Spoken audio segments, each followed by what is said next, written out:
the office of Speaker of the House of the United States House of Representatives is hereby declared vacant. The 2024 Republican presidential primary field is taking shape. The battle lines are becoming clearer, and so is the field of candidates. Is the odds-on favorites, if you look at the polling, still Trump versus Biden? That seems to be it, but it's just way too early to tell. I'm more angry now, and I'm more committed now than I ever was. Big challenge for these candidates is going to be how do they navigate Donald Trump? And how do they navigate Ron DeSantis? You and I have a rendezvous with destiny.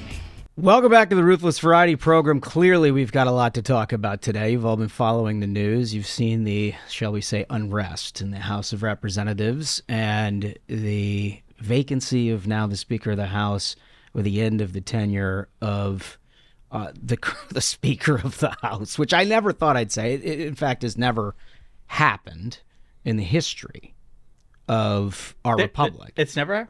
I thought I saw something like since 1907. No, it's never happened. Wow. It's never happened. So K-Mac is out. And rather than starting with our sort of usual Thursday episodes where we go through and have some fun and read some 5 stars, we thought we'd just get right into it. We're going to have a lot of fun on the back end of this episode, but on the front end, I think y'all tuned in for the same reason, so we might as well just get right to it. Michael, I know that you had some media that you had been observing and wanted to help sort of frame up this discussion. Why don't you help walk us through it? Yeah, I mean, I think for everybody listening out there, you want to understand the motivations of the people who made this happen. Of course, every Democrat voted to oust Kevin McCarthy, but there were a handful of House Republican members, who really orchestrated this entire thing, Matt Gaetz chiefly among them. And just sort of watching a lot of the media after that vote, I was really impressed with what Brian Kilmeade at Fox did in sort of like trying to suss out and interrogate the position of these handful of Republicans and why they chose to oust McCarthy. He had on Congressman Tim Burchett from Tennessee. Let's play shot 1. Congressman, you were one of the 8. So Speaker McCarthy had 96% approval rating, but that wasn't good enough for you. Do you feel good about your vote? Well, I don't know about 96%. Well, I they think you voted need to for ask the people. Well, I don't work for the people in Congress. I work for the people of 2nd District of Tennessee. Yeah, no, so it's interesting. And I mean, like, look, I can't disagree with his position there. I mean, he's in Congress because people voted for him back home. So it's his job to represent those people in Washington. The thing that's interesting is, unlike the Senate, the House, the vote of the Speaker is by a majority of all the members, not a majority of your conference. Well, like, what is Kevin McCarthy's actual approval rating? Because you hear from a lot of these people and they say, oh, well, he's letting us down. He's capitulating to Biden. He's making these deals and, conservatives are upset.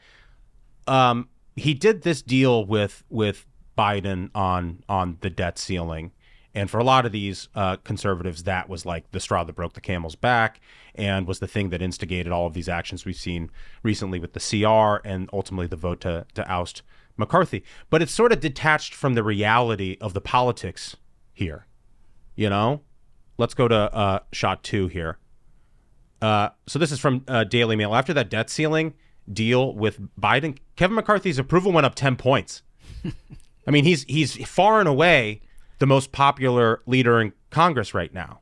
Yeah, and the most popular speaker when he was a sitting speaker, the most popular speaker in generations. It's not typically a place of high popularity amongst the American people. Yeah. Well, and look, I have no problem with Tim Burchett and, conservative members of the House representing the constituents that sent them there. Good for you. But that's not how you make a House majority. Tim Burchett's district votes 67% for Republicans. Like, it's not really representative of the country writ large. Let's go to shot 3 and show you the 18 Republicans who are in Biden districts. See ya. Yeah. Bye.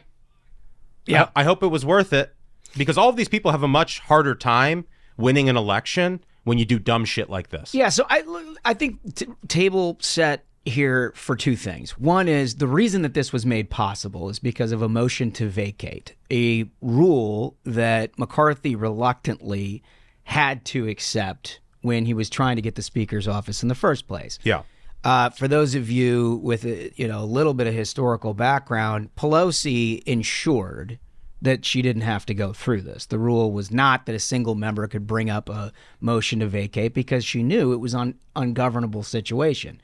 And, look, the House of Representatives in the United States Senate are not like a president or a governor. Yeah. You got people representing all kind of diffuse different interests throughout the country. And if you're lucky enough to cobble together a majority, it means that you're bringing people from different backgrounds with different perspectives all under one house so you can throw a common agenda together and move it forward. Let's be more specific about that. And if you aren't on our YouTube right now and you're listening to this on audio, highly recommend you subscribe to the YouTube so you can see all this information for yourself. But what we have on screen is the Biden district Republicans. You have folks like Anthony D'Esposito. That is, he won in New York 4. George Santos in 3. For Biden, that's a Biden margin of 14 points in that district. Mike Lawler, Biden district of 10 points. And you just go down the list, 8.8 points for Lori Chavez Dreamer. Mike Garcia, 12-point Biden district Republican. He won that.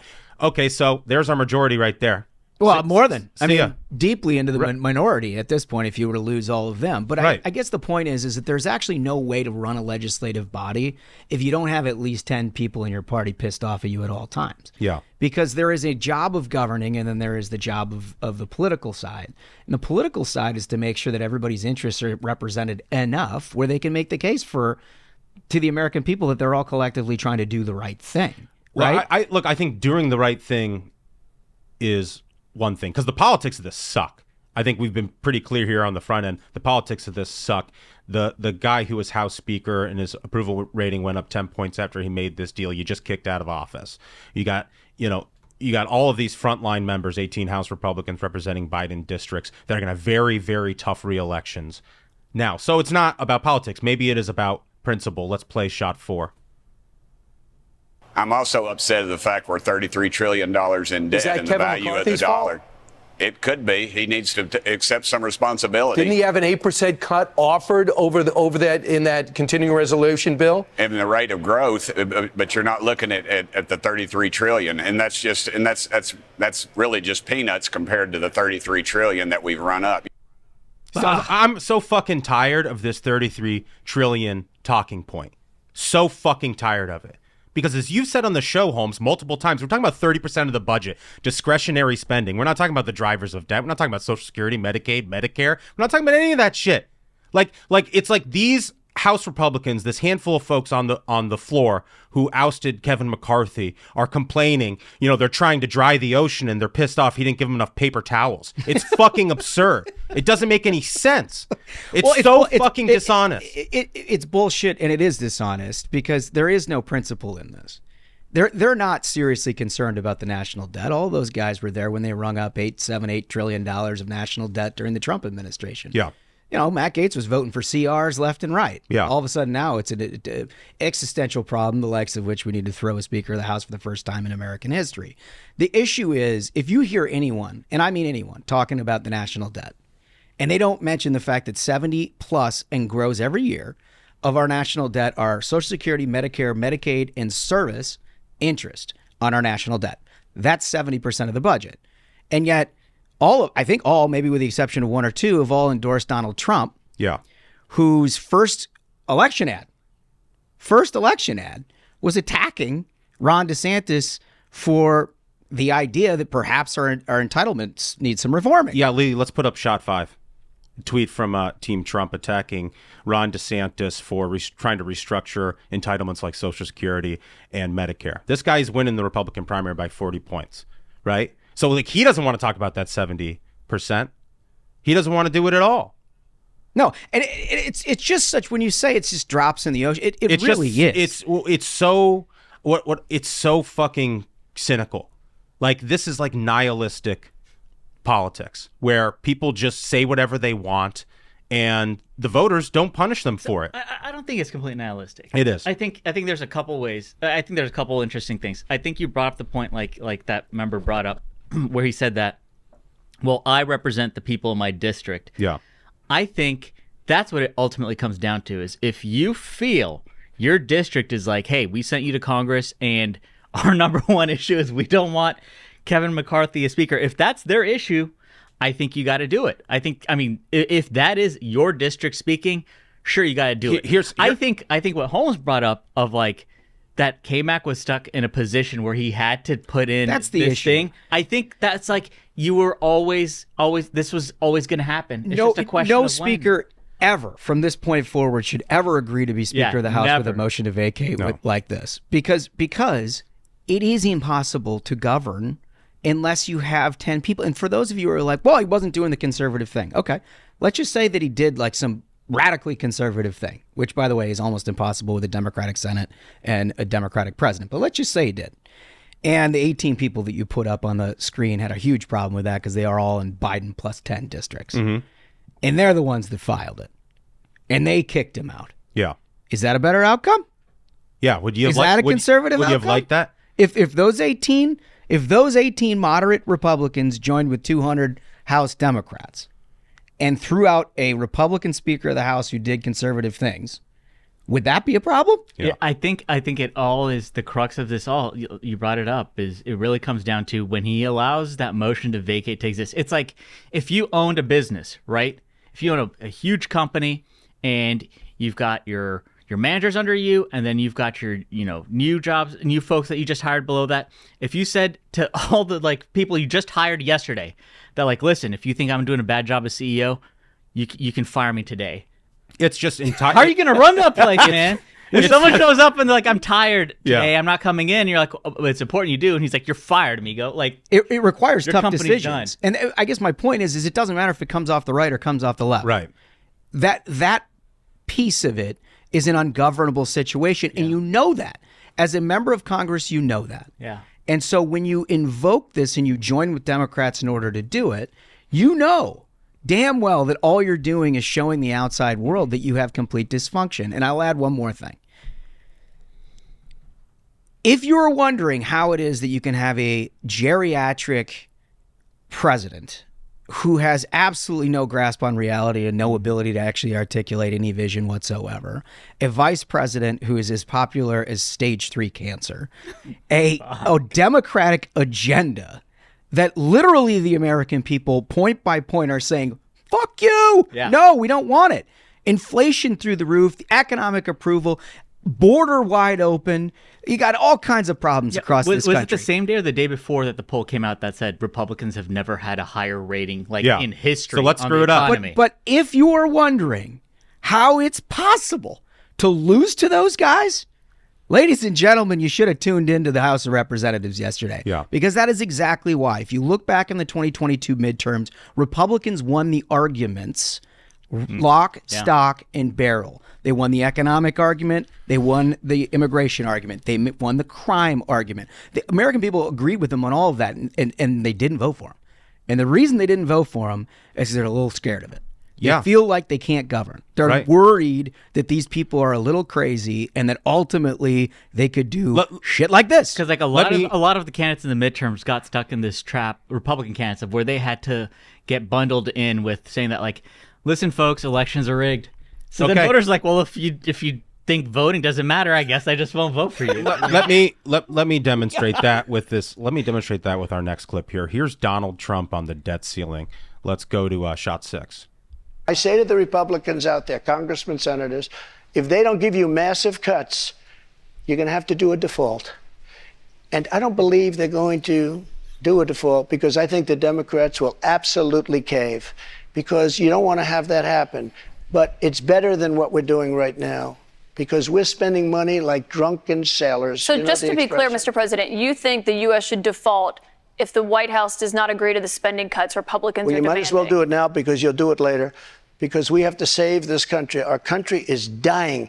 Our country is being destroyed by stupid people, by very stupid people. You once said that using the debt ceiling as a negotiating wedge just could not happen. You said that when you were in the Oval Office. That's when I was president. So why is it different now that you're out of office? Because now I'm not president.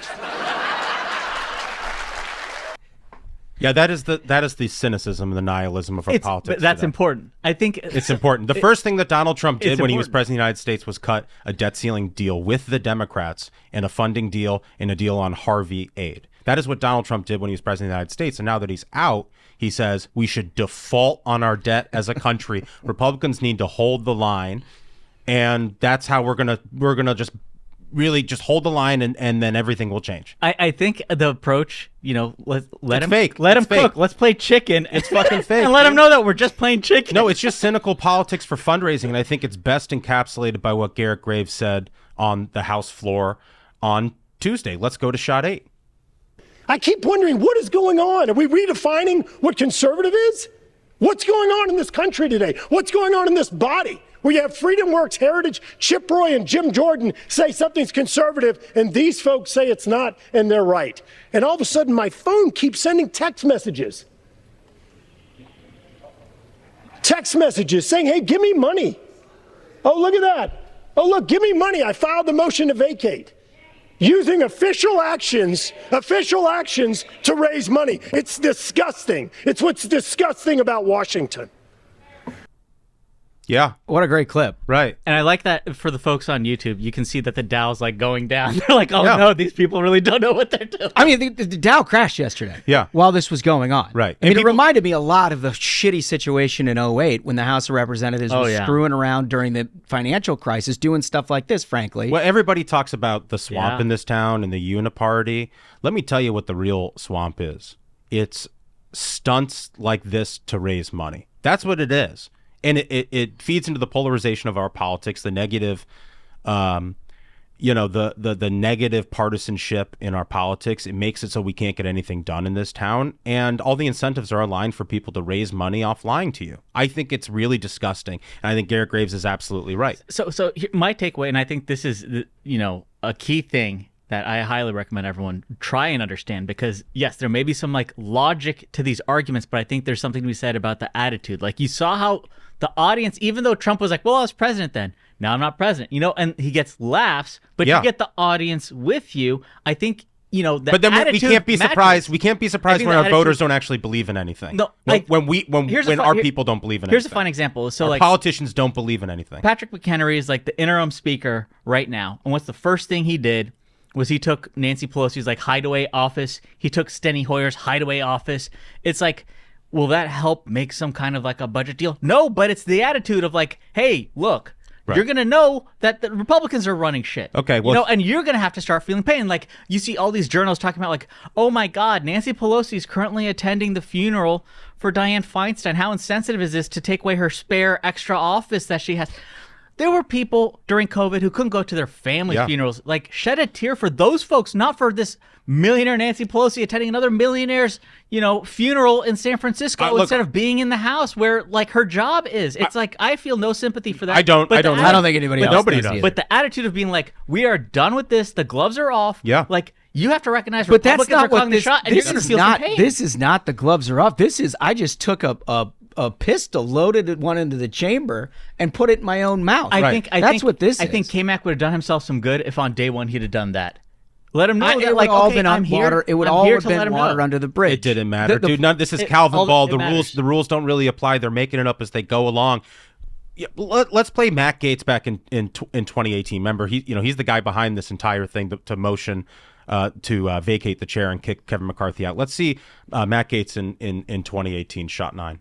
Here's the problem. If we take Paul Ryan off the field right now, instead of being able to finish strong in the 115th Congress, we will shatter into a bunch of factions fighting against each other for power. We got enough of that in Washington already. Paul Ryan can be a caretaker of the speakership. We can have a leadership election. We can go into the midterm strong. And I don't think that pushing him out early, if he doesn't want to go, is in any way advantageous. Oh. That's weird. Well, he just went ahead and did it. Oh, Paul Ryan's apparently was more important to that Republican conference. That can't be true because Donald Trump calls him a rhino every day. Yeah. I wonder how we square that circle. We can't because they make up the rules as they go. I think, look, here's what we're trying to communicate to you. And I understand what you're saying, Smug, about an attitude and about a way of communicating as a Republican conference that gives people confidence that you're actually holding these guys' feet to the fire. I agree. I think there is an element of truth to all of that. But I will say this as a voter. Be very, very careful about your information flow. Be very, very careful about who is telling you what. The next time you hear somebody say, well, we got to defund the Ukrainian effort to balance our national debt, know that they are lying in the worst possible way. I don't care where you stand on Ukraine. Fund it, defund it, whatever. That's not the point. The point is we're talking about $33 trillion that is going to 40 by the end of this. Well, it'll probably be like 50 by the end of this decade. Yeah. And it has nothing to do with anything that they're talking about. They're talking about a discretionary spending pot that deals with like roads and education. There's some defense spending and stuff like that. What the real problem is, and all of that stuff, is our entitlement programs. And if you care about the national debt even a bit, you would have come into this Congress and said we need to address that. None of them did that. Yeah. None of them did that. In fact, none of them did it for 4 years under Donald Trump either. So you have to listen very carefully. And when you're upset about like, oh, these Republicans are the ones holding you down, have a look at the Democrats. They basically have a say in this too. And I was really stunned by the Republicans who were like, God, can you believe those Democrats? They all voted to oust.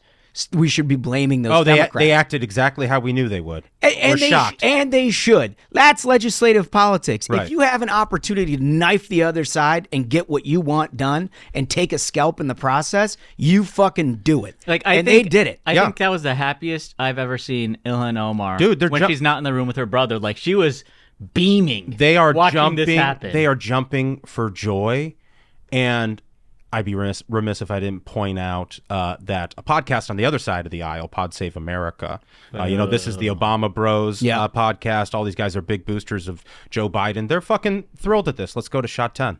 This is fun. Let's just enjoy this moment of fun before the chaos continues. And it somehow redounds to a terrible catastrophe that we're not quite yet understanding. But at this moment, very fun. Look, Matt Gaetz is a pig in shit. Yes, he is loving every fucking moment of this. And then he's going to the floor and giving speeches that you could just copy and paste into Democrats. He's cutting ads for the Biden campaign. I love it. Thank you, Matt Gaetz. Yeah, so they're loving it. In-kind contribution to the Biden campaign. You know?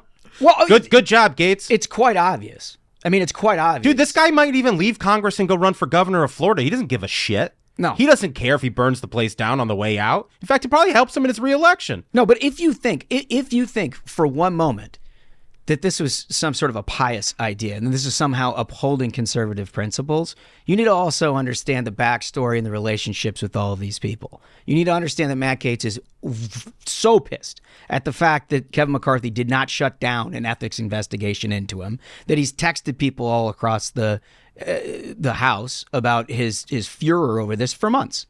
And you can't tell me that wasn't the primary motivation. You look at like Nancy Mace, for example. She doesn't fit into this cadre of people who are concerned of conservative items.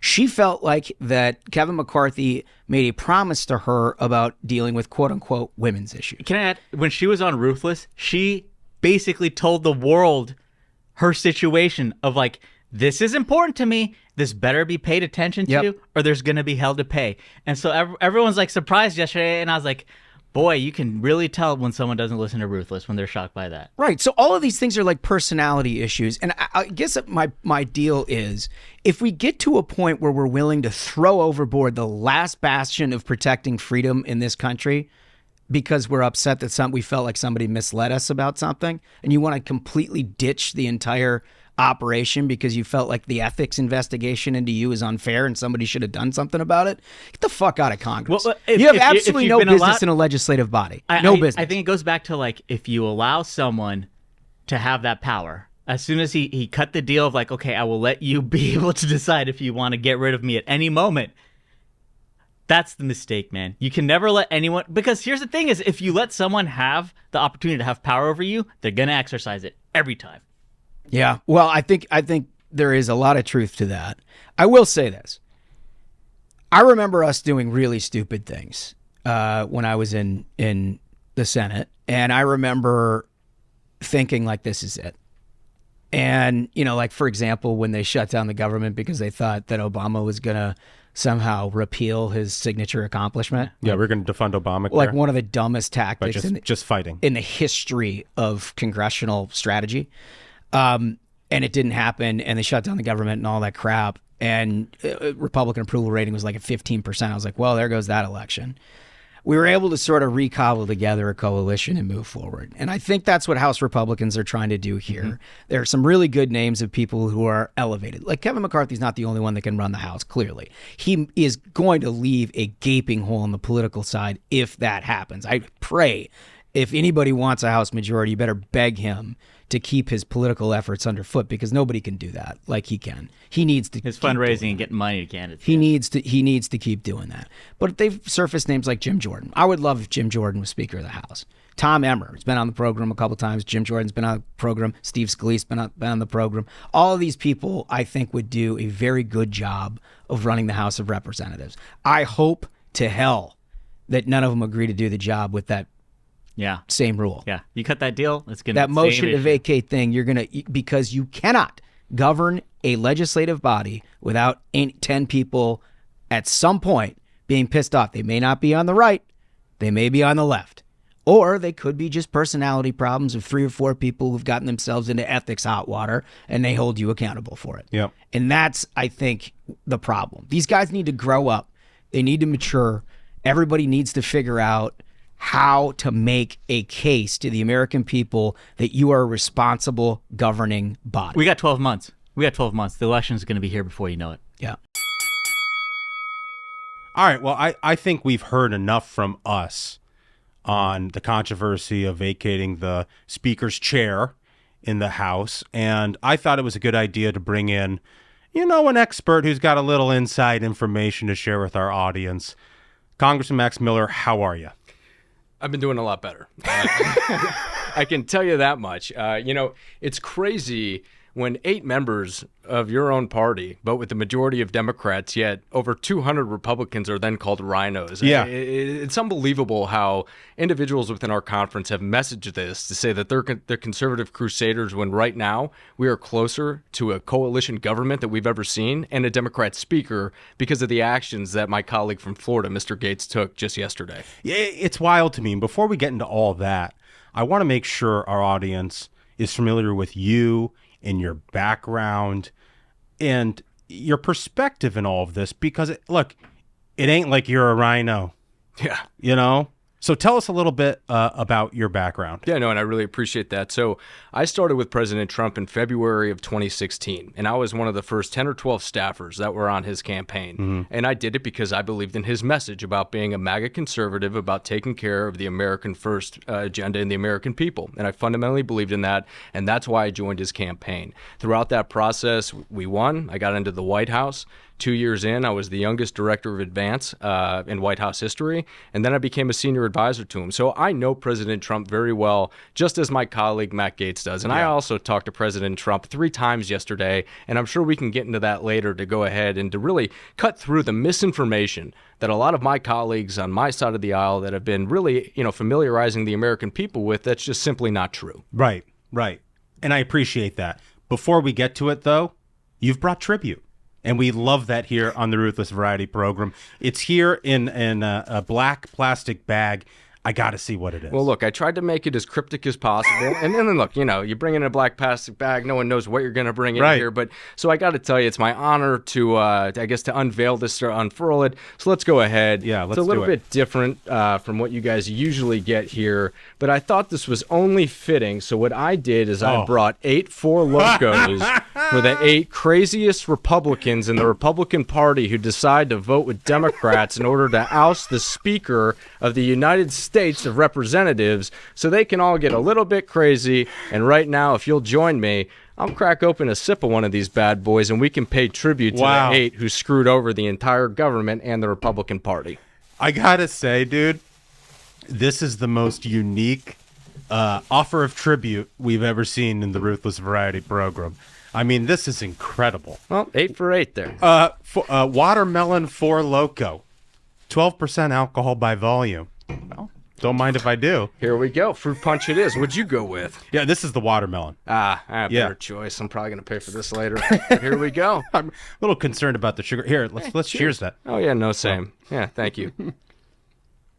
Whew. Yeah, it tastes just as awful as the way that I felt yesterday when 8 of our Republicans betrayed us. So take us all there. you're there. This is all going down. There's going to be the vote, to vacate the speaker's chair. What's going through your mind? What sort of conversations are you having with, your colleagues on the floor? Yeah, I mean, we've talked to a wide range of people, and I'm new in Congress. I'm a freshman. I did work in the White House and know a little bit about this city, but not enough. And so when I look at everything that the Group of Eight has done to Speaker McCarthy, what more did they want? We just put forward the most conservative 30-day stopgap bill tied to H.R. 2, which would have secured our southern border to actually give it to the Senate, stick them with it, and to put Biden in a bad position. And 21 Republicans sunk that piece of legislation. I mean, this is exactly what has been happening. They want nothing more than chaos. Yeah. I had the opportunity to talk to Matt. And yesterday when he was on the House floor, and as he continuously talked about how we're $33 trillion in debt, I agree with him. This country spent too much money, from Republican presidents to Democrat presidents. No doubt we have failed the American people when it comes to our pocketbook. But if you're really serious about cutting where we are, then you're going to go ahead and have to talk about things that nobody wants to talk about, which is Medicaid, Medicare, and Social Security that make up 76% of the mandatory spending budget. Because I don't remember a time, and I'll wrap, that we've ever saved our national debt by messing around with discretionary spending. Never. Dude, and I'm just so glad you said that, because I think it's the fundamentally fraudulent part of this entire debate. And I feel like so many people in conservative media have fallen victim to this as well. They get suckered in on, snippets they see from the House floor or interesting messaging ideas from these eight to be like, they're the serious ones. And in reality, the problem is orders of magnitude bigger than what they say is their beef with this continuing resolution. And my message to them is like, put on the green visor, get out a fucking calculator, and explain to me how this is going to put a single dent in that $33 trillion. Well, even we can go all the way back, right? Matt Gaetz introduced this motion to vacate, and we asked him a very pointed question in conference. And we said, what's your plan? Who do you want to go ahead and see as speaker? Right. Do you know what he said? No. He said, I don't want to truncate the process. Do you know what that tells me and every member of Congress? You don't have a plan. This is a personal vendetta that goes back several years within Congress from when you got here for Speaker McCarthy, and a nasty ethics investigation that I don't think is going to bode so well for Mr. Gaetz. There's a lot more of this that's in it for him. And the sad thing is, I really hope the American people see that right now, because of his actions, we're closer to a Democrat speaker. The southern border's wide open. Can't do a darn thing about it. The economy is going to be in shambles. And I thought people like the eight would have learned their lesson last time we shut the government down under the Trump administration when we got nothing. What are we going to get out of this? And I don't even know what they're asking for. Yeah. Gosh, it's just got to be so frustrating to be there right now. I mean, look, I'm a pragmatic individual, and it's funny to be called a rhino, right? And being with a Trump from the very beginning to the very end, and still speaking with him yesterday 3 times. And I would also point out for our listeners, like, you're a guy like us from the Midwest. Like, you're from like the Cleveland area. Yeah, I grew up in Cleveland, Ohio, my whole life. You're not some fucking swamp creature who's here railing against a guy who's trying to change the system. Like, you're barely familiar with the system. No. What are you, 35? Yeah, I turned 35 in November. I'm one of the youngest members of Congress, and from everything that I can see, it's very easy to come up here and to look at the serious people who are willing to do the work, and then look at the people who are up here only to get on TV and only to be here for social media clicks. Right. And I believe the American people can see through that. But the biggest problem, and I don't mean to keep on harping on it, is that we do have a group of individuals that want to sow nothing but chaos. And usually on a sports team, if you have someone that's cancerous, you cut them out. Yeah. Unfortunately, we can't do that within the Republican Party of Congress, but we can certainly advocate on the other side, maybe to not have these individuals return. We're here to govern. We're not here to play political games. We're not here to introduce a motion to vacate. I'm here to do the work on behalf of the 7th District of Ohio, and these political stunts, and that's all that they are going to gum up Congress and actually work for the American people. It's pathetic. It's so upsetting to me. And Donald Trump said as much, right? Like, he put out a statement as all this was going down on the floor. And, I mean, you can certainly criticize Donald Trump for the spending that happened under his administration. And, I've done it as well. And I think he's been sort of hypocritical on some of this stuff when it comes to saying, we're going to default on the debt ceiling and all of that. because he didn't do that when he was president, when like he had the responsibility to govern as president of the United States. But like, you know, his message is simple. With all that is going on, with Joe Biden, with an open border, with inflation out of control, UAW strike, and we're fighting amongst ourselves on a motion to vacate the speaker. It's like Allen Iverson. It's like you're talking about practice. And do you want to know what's funny about this? So, I said it earlier, you know, and this isn't going to be, and I want to make sure my language is appropriate. Oh, it doesn't have to be here. But this isn't a dick measuring contest between me and Matt Gaetz. But what I can tell you is I have just as good a relationship with the president as he does. And I spoke with the president 3 times yesterday. And do you know what I can tell you? When I got off the phone with him and I said, I will go down to speak on behalf of Speaker McCarthy, and I am going to say that the MAGA conservatives still stand behind Speaker McCarthy. I just got off the phone with President Donald John Trump. That should tell every conservative what they need to know. Yeah. Right? That is the misinformation. Matt Gaetz talks to President Trump just like many other people do, except he always paints it in broad strokes. Do you want to know why? Because he always wants to keep you guessing. He keeps you guessing because that's the way that he can control the media narrative and for the media to go ahead and defeat into the literal and nefarious actions that he does. Because that benefits the media. Absolutely. Right? Like they don't want us to win. No, not at all. So it's one of those situations we call in the media, and for our listeners, this is something you'll see quite frequently, is the media wants a storyline that's going to reinforce their preconceived notion of the way that politics works. So if somebody like Matt Gaetz goes in there and sort of intimates that this is President Trump's opinion of the situation, it's what we call too good to check. They're not going to try to figure it out. That's right. Because they would rather feed into the chaos that's happening in D.C. All this guy does is he will take a Truth Social with no context, put it on his Twitter, and then cloak himself under the cloak of MAGA. And I want to make something clear.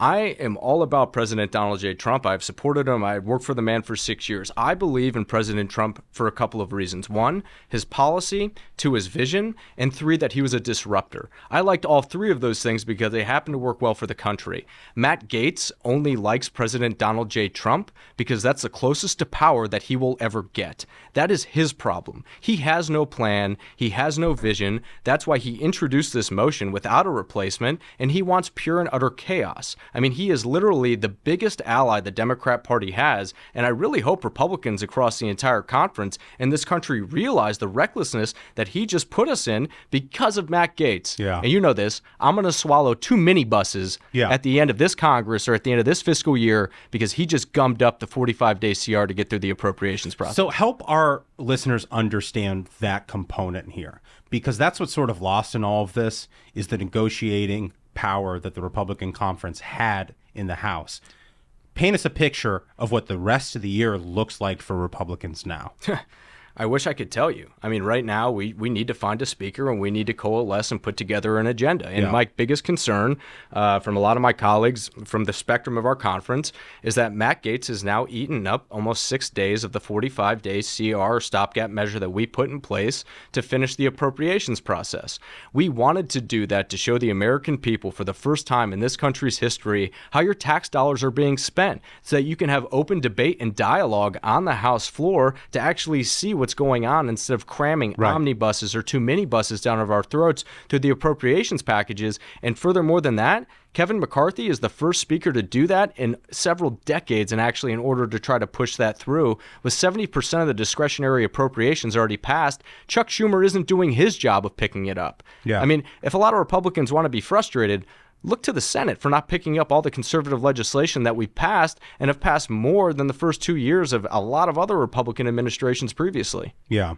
It is frustrating when you control one chamber in a third of government and you don't get everything you want all the time.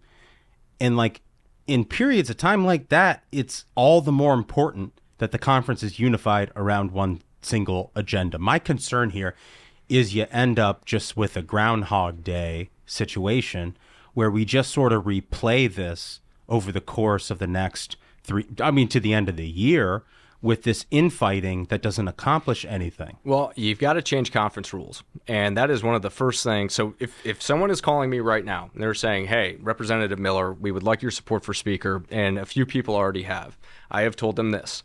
I have said that I want the motion to vacate back up to a majority of a majority at 112. I've told them that I want to repopulate the steering committee because I believe deference was given to individuals who were negotiated something to support Kevin in order to get a committee spot, which helps their trajectory in Congress. I believe they should be removed from those committees to restore order. And I believe we need someone who is not going to tolerate the 8 to 21 to upend what we are doing. I mean, the debt ceiling, whether people out there think it's a winner or not, it's a win. When you have 175 environmentalist activist groups come out against you because of the NEPA reforms that you codified for the permitting process for oil and natural gas. Know me by my enemies. Right. That's a win. Social work requirements. Yeah. When's the last time we were able to re-implement that? A border package that we actually got passed? Speaker McCarthy's getting a bad rap for no reason over a personal vendetta, but a way forward here is that there's a lot of options on the table. Steve Scalise has thrown his name into the ring. I believe that Whip Emmer is supporting Scalise, in that fashion. You also have Kevin Hearn, who's thrown his hat into the ring, and as well as a delegation member of mine, Jim Jordan, who's out there. And I believe that there's a dark horse, and I believe that dark horse, and he's going to just rip my face off for saying this, so God bless me, Patrick McHenry. I believe is a dark horse who could possibly run this conference and do a heck of a job leading it with a conservative agenda and having friends in every corner. Interesting you say that. He had sort of a viral moment when he was in, the speaker's chair with the gavel the other day, where he sort of slammed the thing down, which I just loved. I loved it, and I think it was sort of a great demonstration of the frustration that's happening in our conference right now in the House. It's just... Well, if you're Patrick, and I know you know Patrick, I mean, how would you ever want to receive that job in the way that he did just received it by one of his best friends in Congress? Yeah. I mean, has to be one of the most gut-wrenching things, that where you're appointed to a position, but one of your best friends has to take a back seat, and there's no way out. I loved his frustration. I think he's a great leader. I think he can do a great job with the conference, and I think people should keep on mentioning his name because he can take us to greater heights, and I believe that we can still move on with our conservative agenda. Make no mistake, we're not done in Congress. We're still fighting. I mean, this is a wrinkle that we didn't expect to happen, but it doesn't deter somebody like me. I mean, we're here every single day, and if it was up to me, I would keep us here, and I would start voting for a speaker right now. So what do you think the timeline will be on all of this? I think the timeline is going to be that Tuesday we'll meet in conference. It's my hope that we will go over conference rules again before we vote on new leadership altogether, because that's what's going to happen.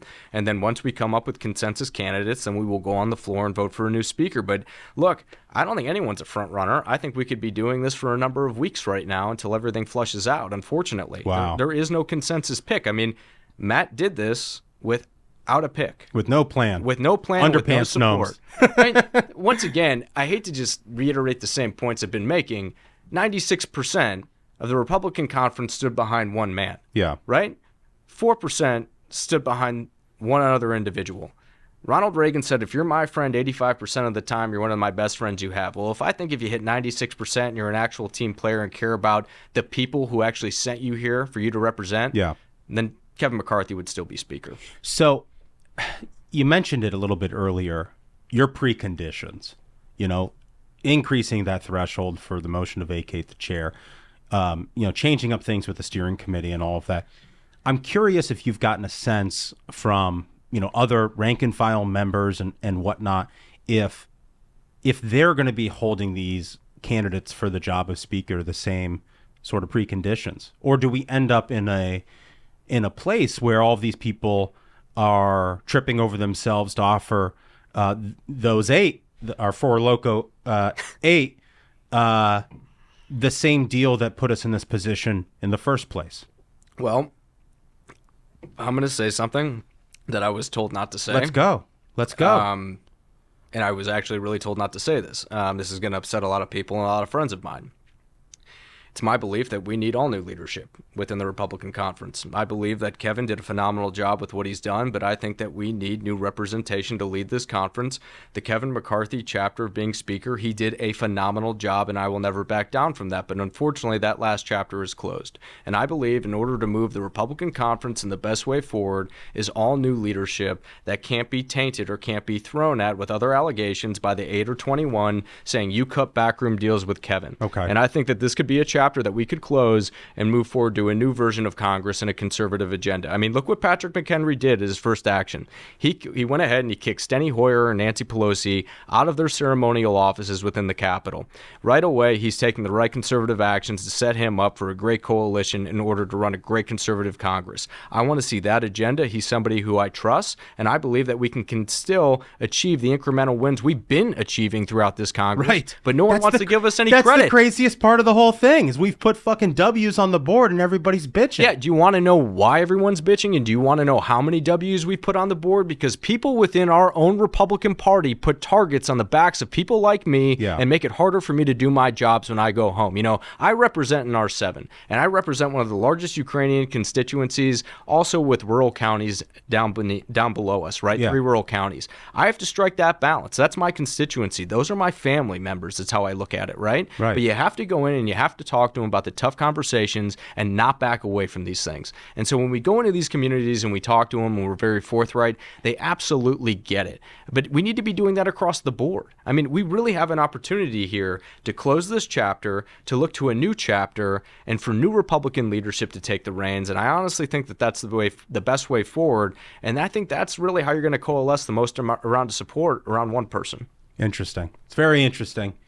Okay, so... Oh, I know that's going to get me in hot trouble there. Oh, well, you know, that's what we do here on the show. You know, that's I know. part of the I was reason specifically told not to give my true thoughts on that topic, but I got to tell you I something. think I think right now is the time for everybody to lay their cards on the table. Well, here's the thing. Look, I don't have a filter, but the way that I look at this is we did a phenomenal job with the leadership we have in place, and they did a phenomenal job all supporting Kevin McCarthy.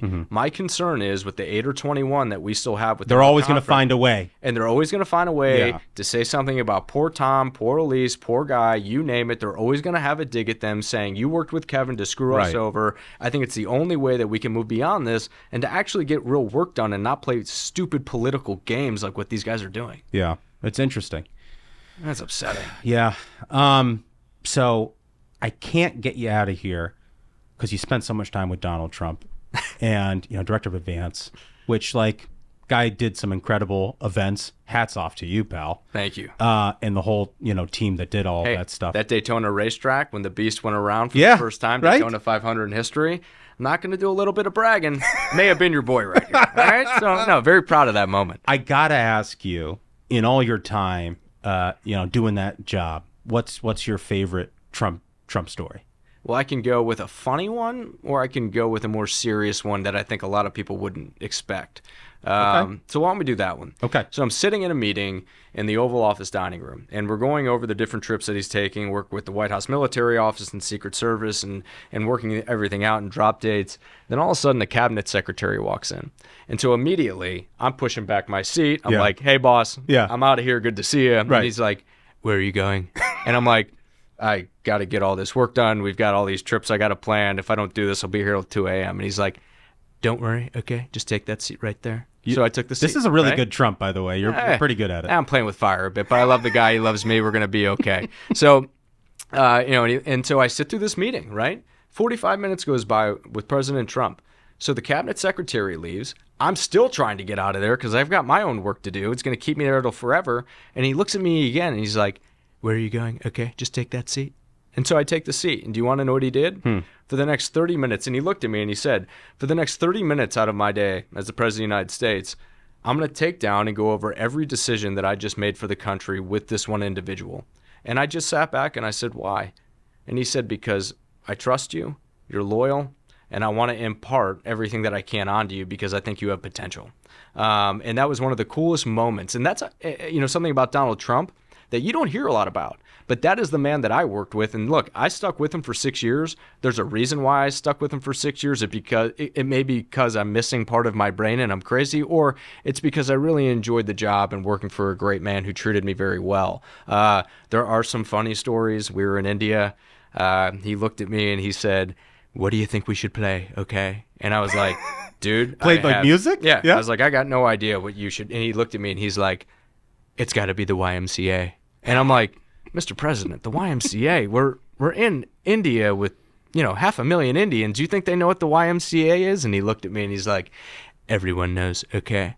So I'll never forget the guy walks on stage with Prime Minister Modi. And then all of a sudden, President Donald John Trump is walking out to YMCA, and all you see is 500,000 Indians, YMCA. And like, I'm dreading when he's walking off the stage, and he looks at me and he's like, I told you so. Okay. He just completely owned it. And then he said something else I can't repeat. But, he was a great guy. He took good care of us and so many great stories. But I guess one of the scariest ones was North Korea when we went over there for 6 hours to negotiate with them, which was wild. They picked us up at the DMZ. We drove 45 minutes in country with just a couple of us negotiating the historic meet between President Trump and Kim Jong-un over the DMZ. Just wild times. Yeah. That is wild. Yeah. What an experience, though. It's been absolutely tremendous. Although I'll tell you one thing. If you were to ask me, because people made the Trump White House seeming extremely chaotic, right? Mhm. It's nothing compared to Congress. Yeah. Not even close. Right. So, yeah. Okay. We always have 3 questions here on the Ruthless Variety program that we ask all of our guests. We can't get you out of here without answering these questions. The first one, if you could plan your last meal on Earth, what would it be? Super easy. I'd go with a New York strip Pittsburgh rare with a side of béarnaise and some Brussels sprouts. Nice. Oh, No yeah. starch, just the Brussels sprouts. Yeah, I'm trying to slim down. Yeah, but it's your last meal. Last meal, fine. You know what we'll do? Some potatoes au gratin and some lobster mac and cheese. There we go. All right. Now we're talking. We'll fill it in. Now we're talking. Yeah. All right. So, blue sky, you never got involved in politics. You didn't work for President Trump, and you didn't get into Congress. What would you have done with your life?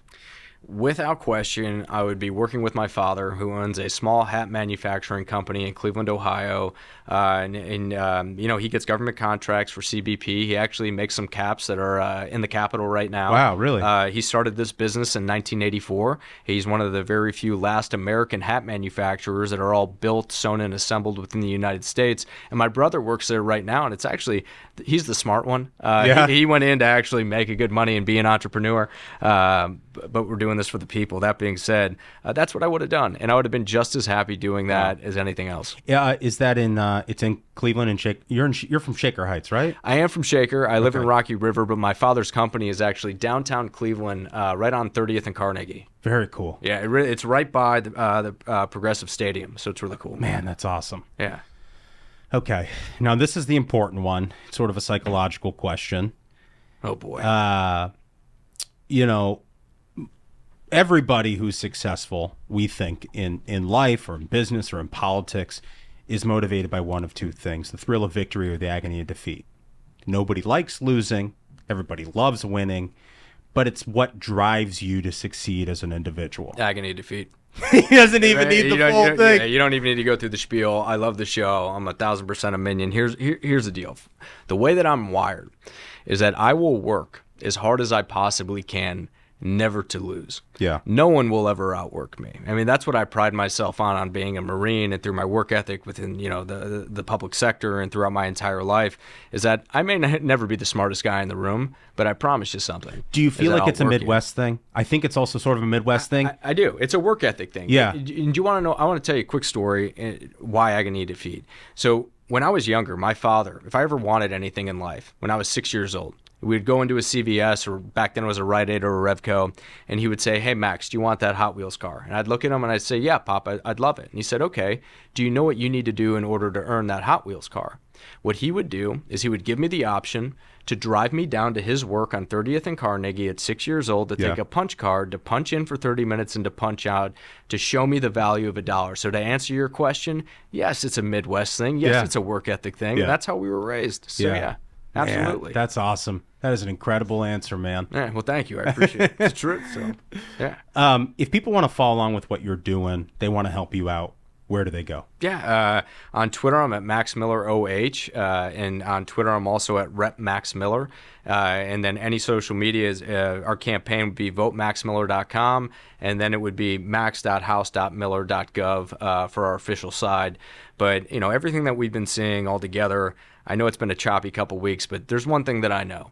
and that this is the United States of America, and real patriots like you and I and everyone in this room don't back down from the chaos that we see ahead of us. We don't think that maybe there's a lot of opportunity ahead, but we need to come together as a country and to repair this, and we need to get these guys in our conference to come together in a very just simple, pragmatic way to say, here's how we can have incremental wins and get Donald Trump back in 2024 or a Republican president. I'm obviously supporting Trump. That being said, my concern is what Gaetz has done, and I don't want to keep on tying it back to him, but he's going to cost us the majority. He could possibly cost us the Senate that we won't get back in 10 years and the presidency from Joe Biden, who can barely manage to get himself up in the morning. And so when we talk about all of these issues, they're incredibly serious, and it just pains me, and it actually is really sad and deflating that we have a member of our party and a few of them that would vote with more Democrats to oust a Republican speaker. I mean, it's just troubling. I felt pretty bad about the whole thing, but this conversation with you makes me feel a little bit better. Oh, dude. Feels like with folks like you in Congress who are fighting for this stuff, that there is a silver lining to all of this, that we have a way through it all. Oh, without question.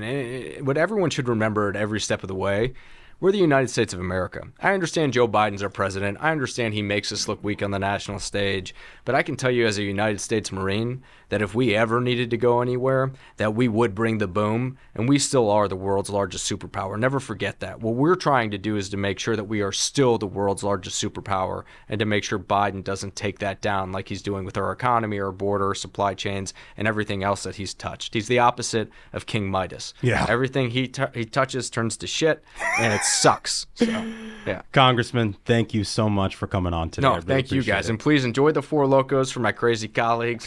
I'm going to keep on sipping this one. I hope you guys have a great day.